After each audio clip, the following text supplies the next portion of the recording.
Bienvenidos. Hoy hablaremos de la España imperial con base en el libro de John Eliot. Si les gustan este tipo de videos, denle me gusta, suscríbanse y comenzamos.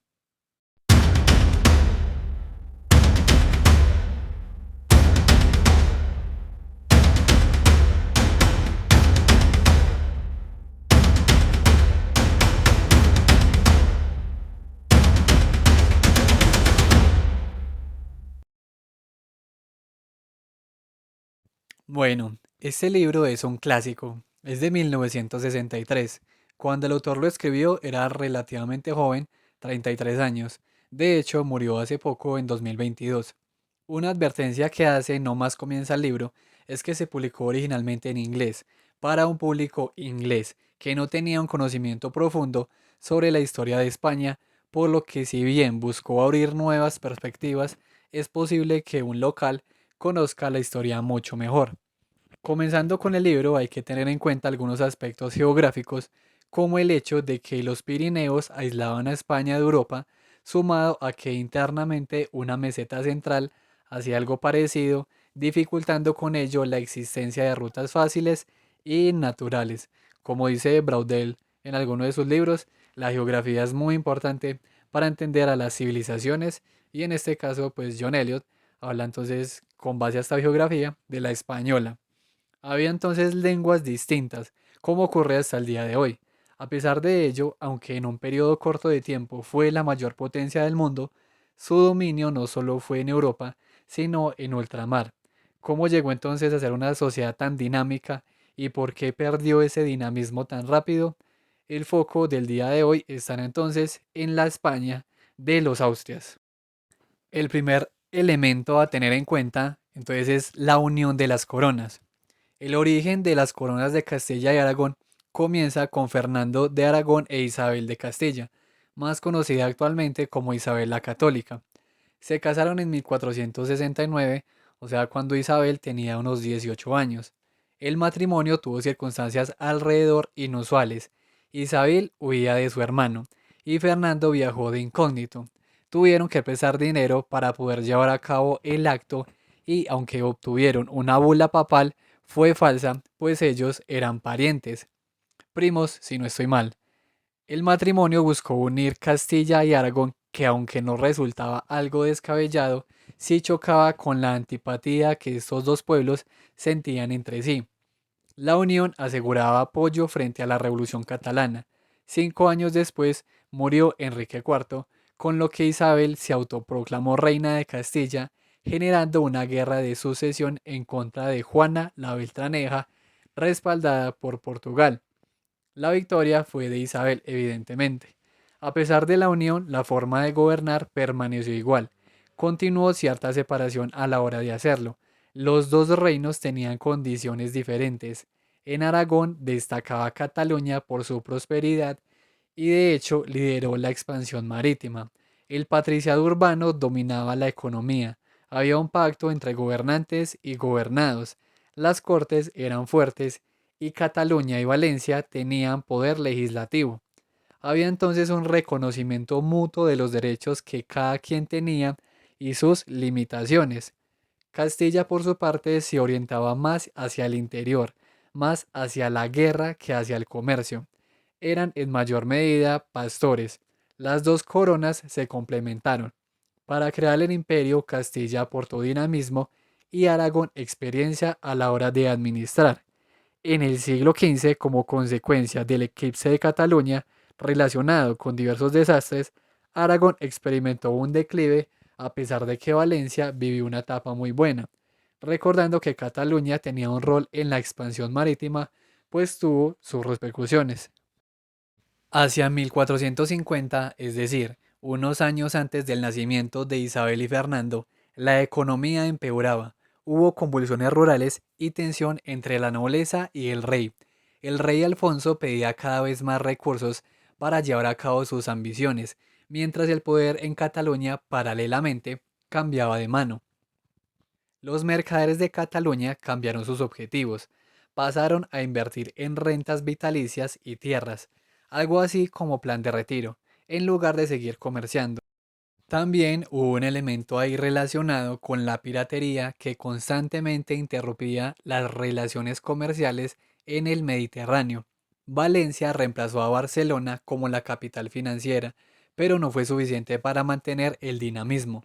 La corona de Aragón entró en una crisis de la cual se recuperaría mucho después, razón por la cual, cuando Fernando e Isabel se casaron, Castilla tomó el mando. Su unión no integró a sus pueblos, ni sus instituciones. Bueno, algo que caracterizó su gobierno fue la Reconquista. La unión marcó el inicio de las conquistas, tanto dentro de la península como fuera de ella, siendo la caída de Granada algo clave. La pareja aprovechó el respaldo de la cruzada contra el Islam para unir al país bajo un solo gobierno. Luchar contra Granada consolidó a España.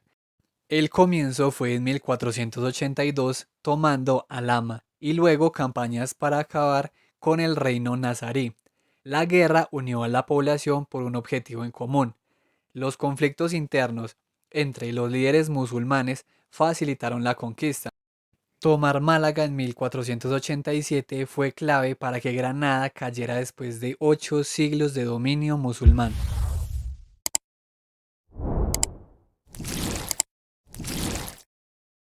Solo imaginen que hoy en día un gobierno acabara con un dominio así. La publicidad y el rédito que sacarían de algo así sería enorme.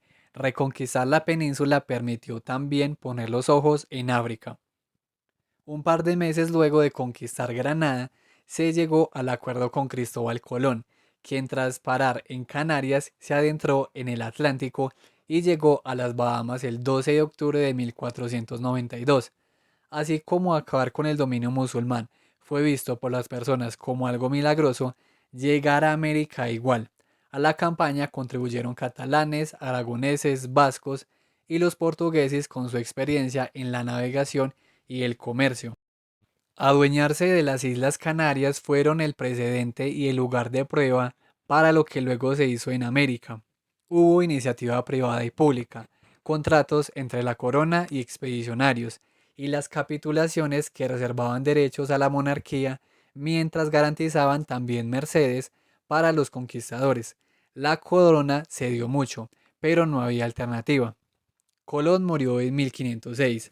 Las expediciones de inicios del siglo XVI reconocieron la costa norte de Sudamérica. La española sirvió como base para explorar y conquistar Cuba y las Antillas. La conquista terminó en 1540, con un gran imperio encima de las ruinas aztecas e incas. Los aztecas fueron conquistados a través de Cuba con Hernán Cortés. Los incas cayeron con Francisco Pizarro. Muchos conquistadores venían de familias pobres. La guerra era una forma de obtener riqueza. Las aspiraciones individuales son un elemento muy importante para explicar el avance frente a poblaciones indígenas más grandes en número. El armamento era otro elemento y su confianza. Yo le agregaría el hecho de que, por ejemplo, los muiscas en el caso de Colombia no veían la guerra de la misma manera. Ellos hacían fiestas antes y después de perder, les llevaban comida a los españoles, a veces incluso mujeres. Entonces, si bien había un elemento bélico para muchas poblaciones de América que habitaban un entorno más abundante que el europeo y que el español como tal, pues la lucha por territorio o recursos no tenía el mismo significado.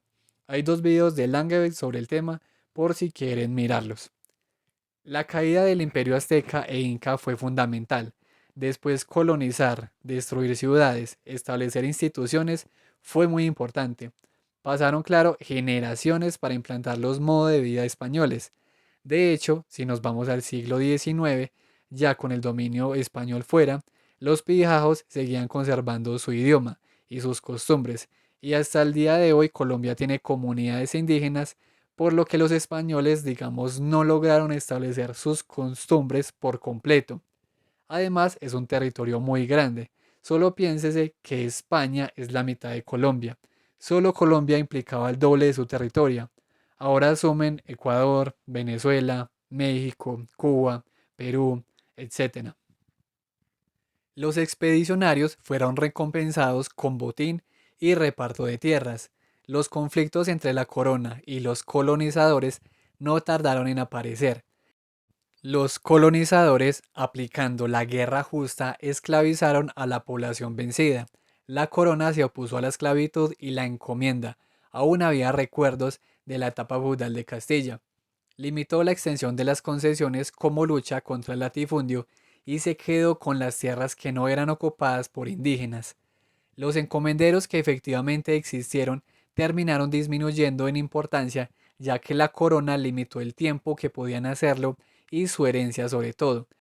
Abolir la esclavitud y debilitar la encomienda no solo tuvo un elemento, digámoslo, humanitario, sino uno político.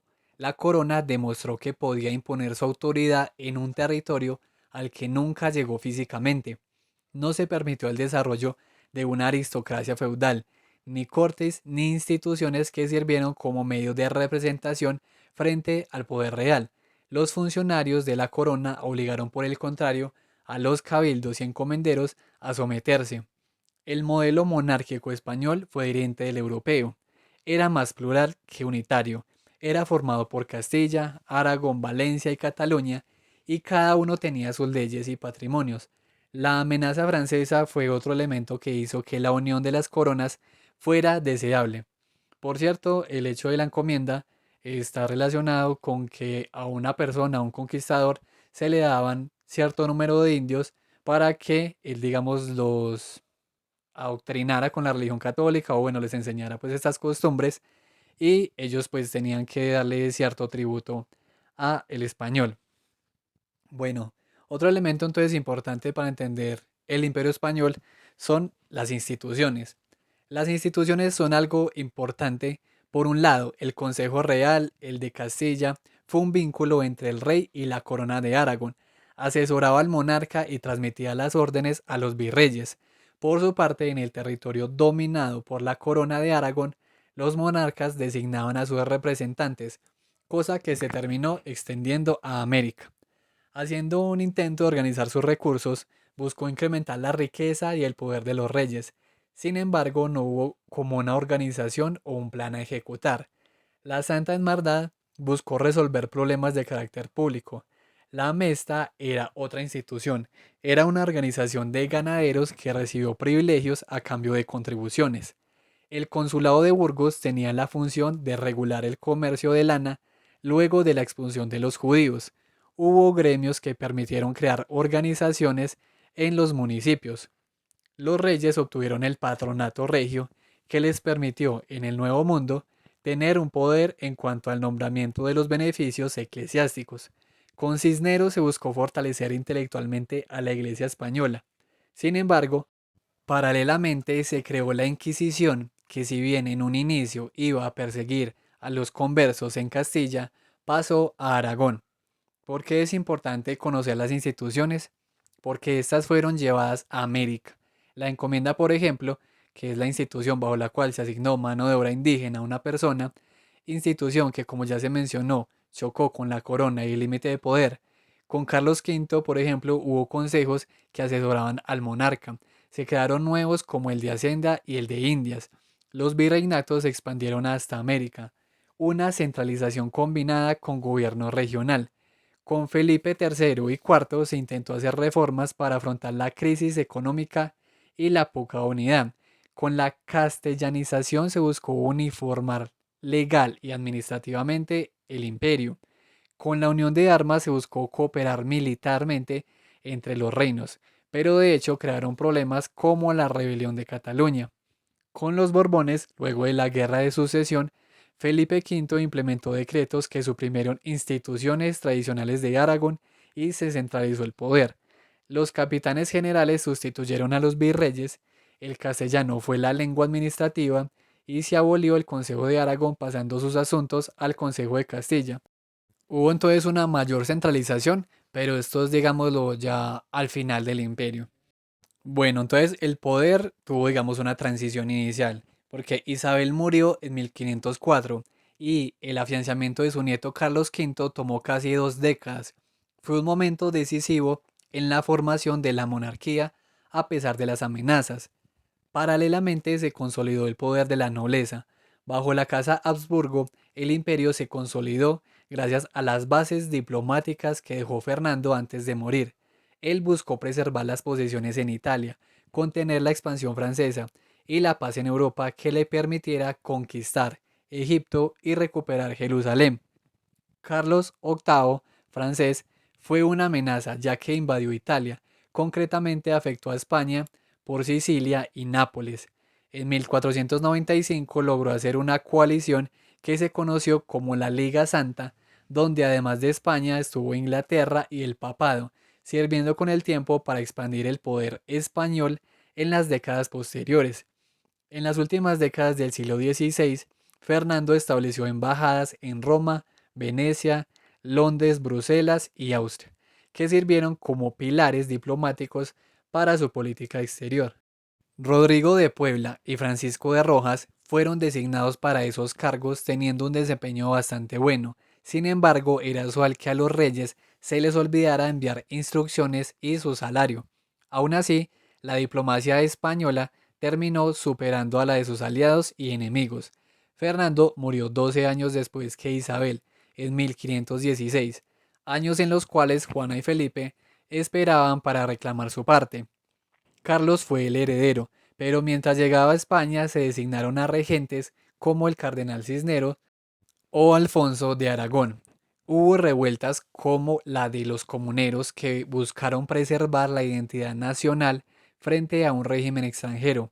Querían volver a la España de Fernando e Isabel, pero a la vez querían un poder más limitado. Era una idealización ya que recordaban la piedad de Isabel, pero olvidaban los esfuerzos para aumentar el poder de la corona. Cuando Carlos V finalmente llegó a España, lo hizo acompañado de tropas alemanas. Derrotar la revuelta comunera fue muy importante. La batalla de Villalar acabó con las revueltas importantes que amenazaban el poder de Castilla. La filosofía humanista de Erasmo de Rotterdam tuvo mucha influencia en el régimen de Carlos V, pero no logró reconciliar a las personas con la idea imperial. La reconciliación con Castilla se debió más a un número cada vez más grande de españoles a su servicio y su cariño por Castilla. La doctrina imperial mostró aspectos positivos gracias a la conquista de México. La doctrina daba la posibilidad de expandirse y tener hegemonía mundial. La concepción medieval de imperio evolucionó con la hegemonía española. Carlos V no visitó mucho España, fue un rey ausente, preocupado por el imperio. La gestión de Francisco de los Cobos fue fundamental para la tranquilidad del imperio. Para Carlos, cada territorio era una entidad independiente, con sus propias leyes, pero no todo fue bueno. Continuar con la cruzada, si bien dio un propósito, condicionó la economía española a un estado de guerra. El gobierno de Carlos V inició en 1517 y duró hasta 1556 y solo estuvo 16 años en territorio español. Esta ausencia es fundamental para comprender el carácter del imperio y de la historia de España mientras estuvo a su mando. El temor de los comuneros se hizo realidad. El primer Habsburgo pasó la mayoría del tiempo fuera de la península. La revuelta de los comuneros había dejado claro que España no podía ser gobernada desde el exterior. La boda con su prima, Isabel de Portugal, en 1526 fue clave, ya que además de estrechar lazos con Portugal, permitió tener un regente ideal mientras Carlos estaba fuera. España estuvo efectivamente en manos de Francisco de los Cobos, hombre que después de la muerte de Fernando se dirigió a Flandes, donde fue nombrado secretario real. Su experiencia permitió que se convirtiera en el consejero principal de Carlos y permaneció en España con mucha influencia hasta la muerte del rey. El gobierno fue muy tranquilo. Gobernó una nación cansada por la guerra civil. Fue un imperio estático. Esa concepción de Carlos de que cada territorio era una posesión heredada que tenía sus propias leyes congeló las instituciones impidiendo que se desarrollaran de una manera común y asociada que tuviera un rumbo común en cuestiones económicas y políticas. La extensión del imperio requirió de métodos burocráticos distintos. Se pasó de la oralidad a lo escrito. Felipe II es un ejemplo de ello. Los consejeros tomaron mucha relevancia. Había varios consejos El de Estado no tuvo funciones muy claras con Carlos V, pero fue importante después. El de guerra fue muy activo. El Consejo de Indias relacionado con las posesiones ultramarinas. Los secretarios reales eran el enlace entre el soberano y los consejos. Cóncobos fueron una clase que se encargó de la correspondencia real. De los esfuerzos por crear profesionales surgieron figuras como Juan Vázquez de Molina y Alfonso de Idiáquez. Uno de los mayores desafíos que tuvo el imperio fue cómo adaptar una economía medieval a las demandas que generó un imperio universal. Institucionalmente se logró, pero a la hora de explotar eficientemente los territorios conquistados, no tanto. Había tres puntos importantes: Sevilla y su conexión con América, Castilla del Norte con Flandes y Aragón con el Mediterráneo. El fracaso económico de Castilla tuvo relación con el Consejo de Hacienda. Sus miembros no tenían ninguna experiencia comercial ni financiera, lo que evitó que desarrollaran un programa coherente a seguir. No hubo con ello una explotación sistemática de los recursos encontrados en el Nuevo Mundo, a excepción de las minas y economías complementarias de las Indias. Y compromisos financieros hubo: guerra contra Francia, contra los turcos, la herejía alemana demandaba recursos constantes, hubo escasez de fondos que llevaron a Carlos a préstamos con los bancos genoveses y alemanes que no terminaron muy bien, como vimos en su momento. Los ingresos del futuro se hipotecaban gracias a eso. Lo que hizo fue posponer la bancarrota, pero finalmente llegó y los banqueros sufrieron el impago. De ahí también se derivó una forma racional de organizar las finanzas del imperio o de tener un plan coherente a seguir. Junto con Italia, los Países Bajos soportaron el gasto imperial inicialmente, pero con su agotamiento, la dependencia de los reinos, en especial de Castilla, creció. La política exterior y el crédito trajo consecuencias muy fuertes para Castilla. Hipotecas que contribuyeron con la tendencia inflacionaria. Castilla no se desarrolló económicamente por la política financiera y el derroche. Con Carlos V los banqueros extranjeros dominaron la riqueza del país. Castilla soportó una gran carga y el peso fiscal cayó sobre las clases más pobres.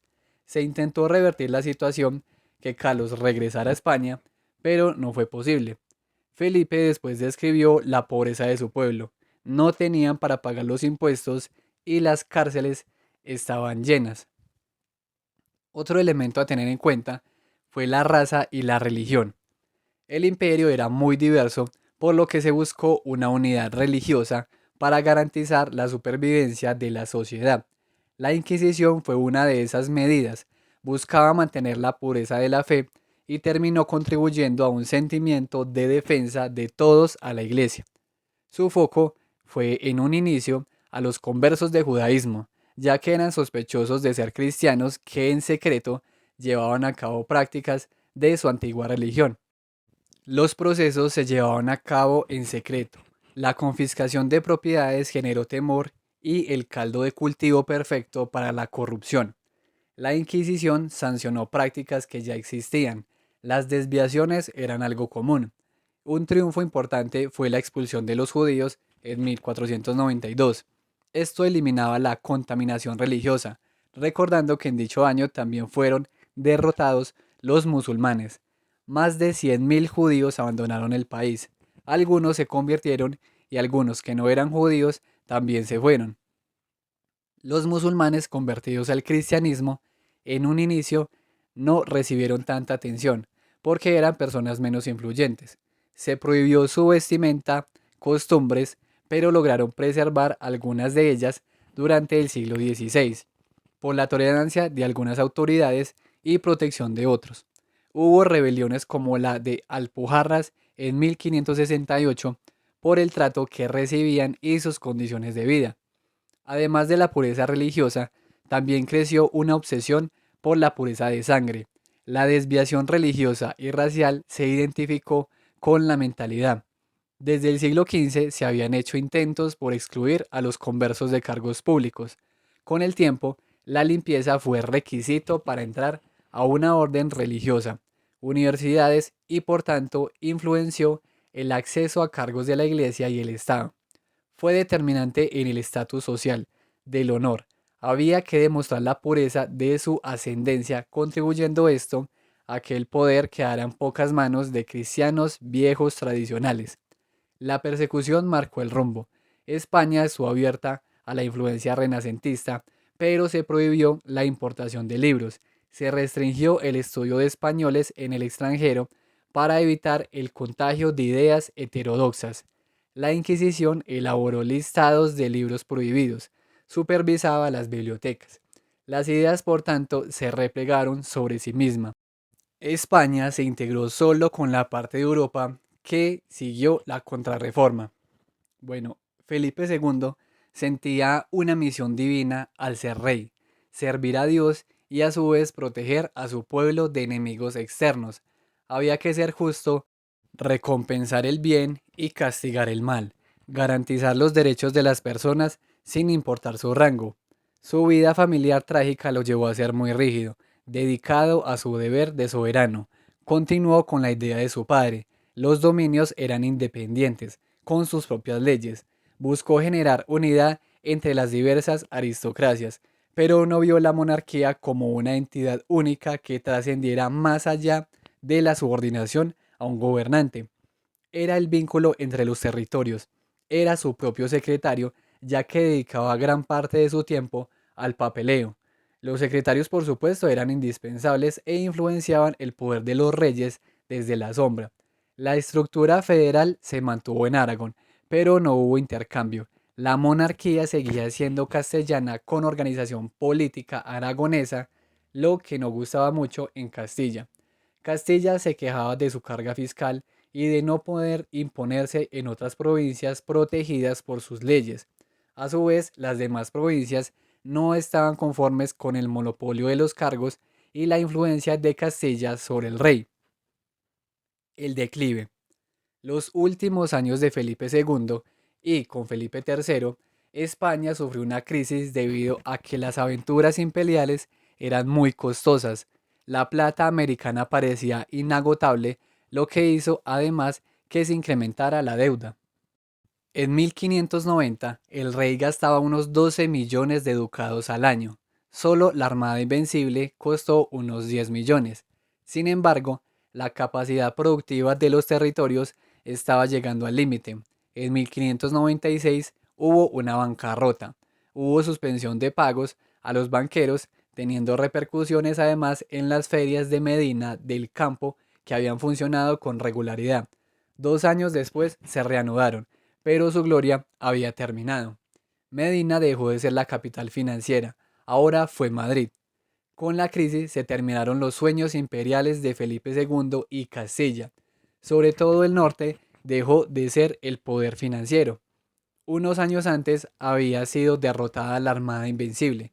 Conquistar Inglaterra era crucial para Felipe II para poder someter a los holandeses, pero con la derrota hubo consecuencias. Los 100 años exitosos se desvanecieron.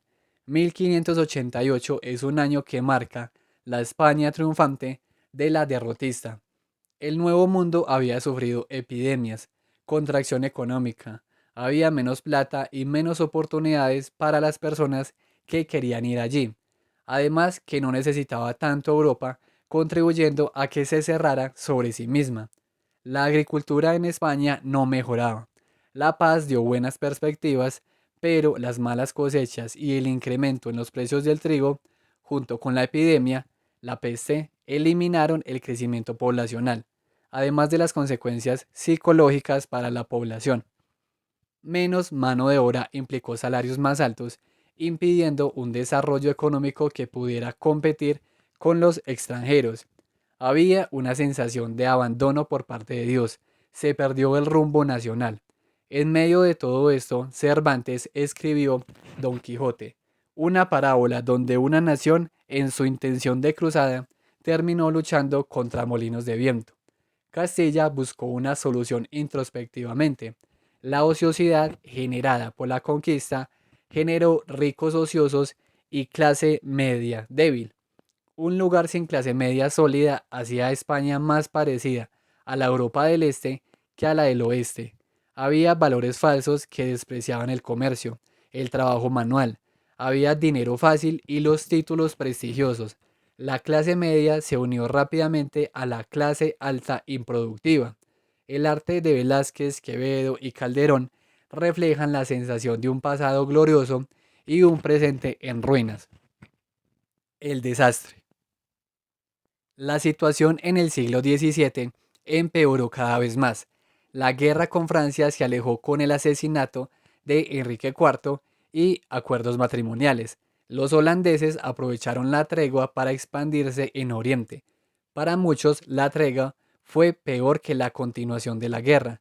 En medio de este panorama surgió el duque Olivares, quien buscó combinar el imperialismo con una visión práctica. Se reanudó la guerra. Mantener a los holandeses ocupados en defenderse, en teoría, reduciría la piratería. Sin embargo, el gasto con la reanudación se disparó. Hubo déficit. Los ingresos futuros nuevamente se hipotecaron. Olivares se dio cuenta de que esas obras heroicas necesitaban reformas para aguantar el coste económico. Se redujeron los favores, las pensiones, buscaron prohibir importaciones, cerrar burdeles. La muerte del duque de Manta en 1627 generó una crisis sucesoria que puso en jaque el control sobre Milán, evitando a su vez aprovechar la deflación de 1628, es decir, la disminución de los precios, la suspensión de pagos y la paz con Inglaterra y los triunfos en Alemania. En lugar de recuperar, hubo guerra en Italia contra Francia. En 1640 se disolvió el sistema económico-político del que dependía la monarquía. Con ello Sevilla decayó comercialmente y se desintegró la organización peninsular. Olivares cayó y con él la monarquía parecía no tener futuro. España no pudo aprovechar la muerte de Luis XIII ni de Richelieu. Perdieron Portugal y este recuperó Brasil, teniendo así músculo para soportar la guerra contra España. La guerra entre Francia y España tuvo relación con la debilidad de Castilla y las revueltas en el interior de Francia. Hubo algunos triunfos transitorios. Gracias a Inglaterra, la balanza se inclinó para España y el Tratado de los Pirineos puso fin a la guerra, pero la oportunidad de recuperar Portugal se esfumó. Felipe IV murió antes de ver esta humillación. Sus últimos años fueron tristes. Perdió a su esposa y a su único hijo. Carlos II heredó el trono, un niño enfermizo, símbolo de la decadencia de la dinastía. Heredó una nación derrotada, humillada, sin hegemonía ni posesiones ultramarinas. Las finanzas eran caóticas, la industria estaba arruinada, la población disminuyó, el comercio americano era controlado cada vez más por extranjeros, sobre todo ingleses y holandeses. Había excepciones donde la economía y la intelectualidad se desarrollaron. Los catalanes lograron restaurar su economía, la industria textil. El dominio económico pasó del centro a la periferia. Allí los impuestos eran menores. En el pasado Castilla hizo España, ahora la periferia podría rehacer a Castilla. Su economía se estabilizó en 1686. Se intentó reducir impuestos y gastos. Andalucía destacó por su renacer intelectual. La edad de la razón, aunque con retraso, comenzó a llegar a España.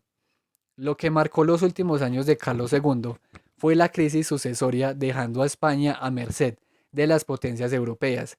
El rey creía estar embrujado. La España de Felipe II y la de Felipe V, sucesor de Carlos II, fue interpretada como algo igual a Roma o una consecuencia de la ignorancia. España no se supo adaptar a la nueva realidad. Mientras otros estados reorganizaron sus sistemas basándose en la racionalidad con el auge de la ciencia, España estaba estancada. Si bien intentaron reformas, no tuvieron éxito, y su fracaso impulsó las fricciones internas y desalentó intentos de reforma en el futuro. Los resultados de las guerras extranjeras reflejaron el fracaso de los dirigentes y su apego a glorias pasadas. La nueva realidad requería sacrificar ideales antiguos como el desprecio al trabajo manual. La pureza de la fe aisló a Castilla y no hubo adaptación a los nuevos valores extranjeros. Carlos II falleció a inicios del siglo XVIII. La dinastía que llevó a España a sus días gloriosos llegó a su fin. El ascenso de Felipe V, sumado a la actuación de su abuelo, Luis XIV, precipitó la guerra de sucesión española. Esto, sumado a los tratados que siguieron, marcaron el final del Imperio Habsburgo. El Tratado de Utrecht de 1713 marcó un punto adicional de disolución del imperio. Felipe V renunció a su derecho al trono francés. España perdió Menorca y Gibraltar frente a Gran Bretaña. Los austriacos se quedaron con los Países Bajos españoles y sus posesiones en Italia. El imperio quedó con Castilla, Aragón y los territorios americanos.